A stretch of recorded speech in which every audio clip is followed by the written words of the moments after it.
Hello, boys and girls. Today I'm going to read you Curious George's First Day of School by Margaret and H.A. Ray. And on the board it says, "Welcome to your first day of school."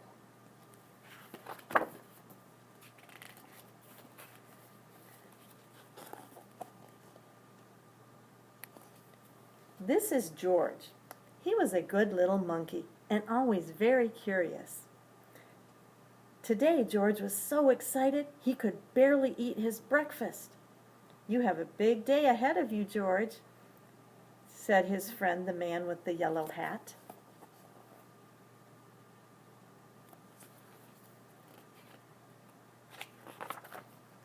It was a big day for George. It was the first day of school, and he had been invited to be a special helper. George and his friends walked together to the schoolyard. Some of the children were nervous, but George could not wait for the fun to begin.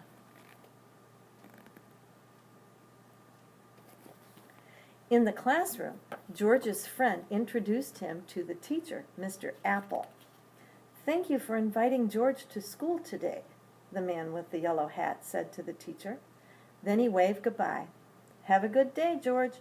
I'll be back to pick you up after school."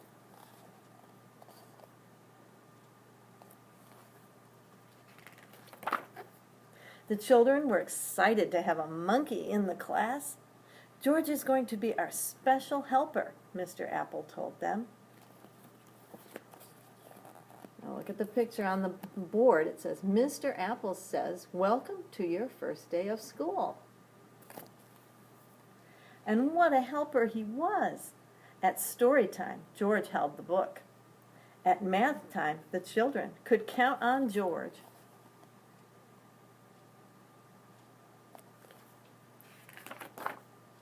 And at recess, George made sure everyone had a ball and a well-balanced stack. After lunch, Mr. Apple got out paints and brushes. George saw red, yellow, and blue paint. 3 colors were not very many. George was curious. Could he help make more colors?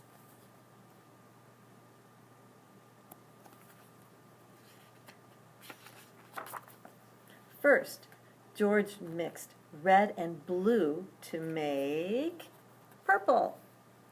Next, George mixed red and yellow to make orange.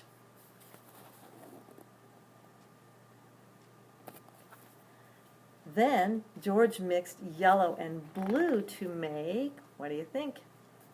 Green. Finally, George mixed all the colors to make, what do you think all of them will make? A big mess. The children thought the mess was funny, but Mr. Apple did not. "Oh dear," he said, "we are going to need something to clean this up. Everyone, please sit quietly while I look." Now you can see the kids laughing. They think it's funny.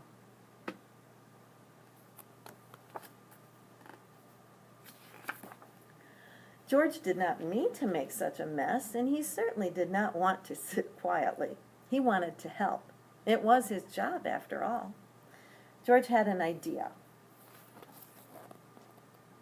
Now here you can see where he's going. In the hallway, George found a closet.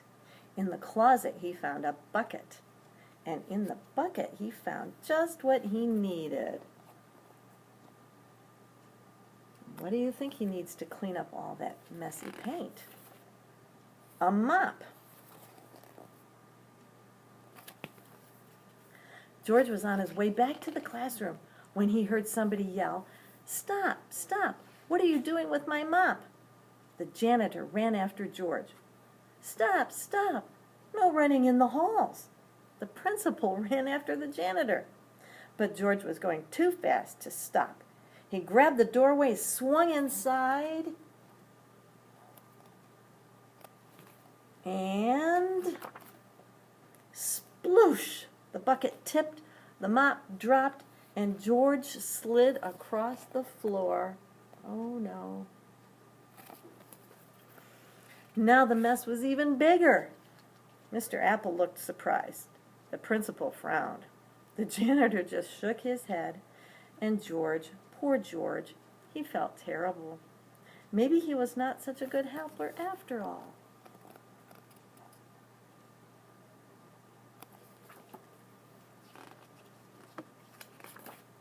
The children felt terrible too. They did not like to see George looking so sad.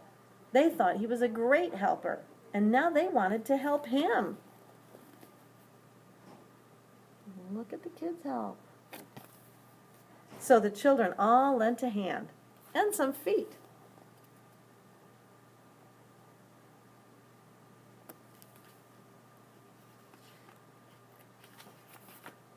And before anyone knew it, the mess was gone. That little monkey is sure helpful, the janitor said. It looks like Mr. Apple has a whole class full of helpers, the principal added.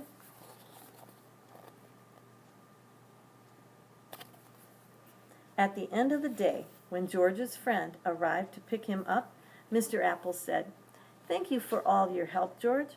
We hope you will come help us again." The children cheered. They hoped George would come again, too.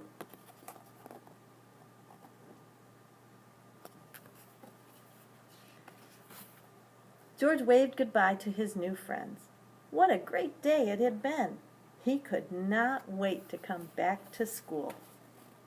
The end. There he goes. All right. See you next time, kids.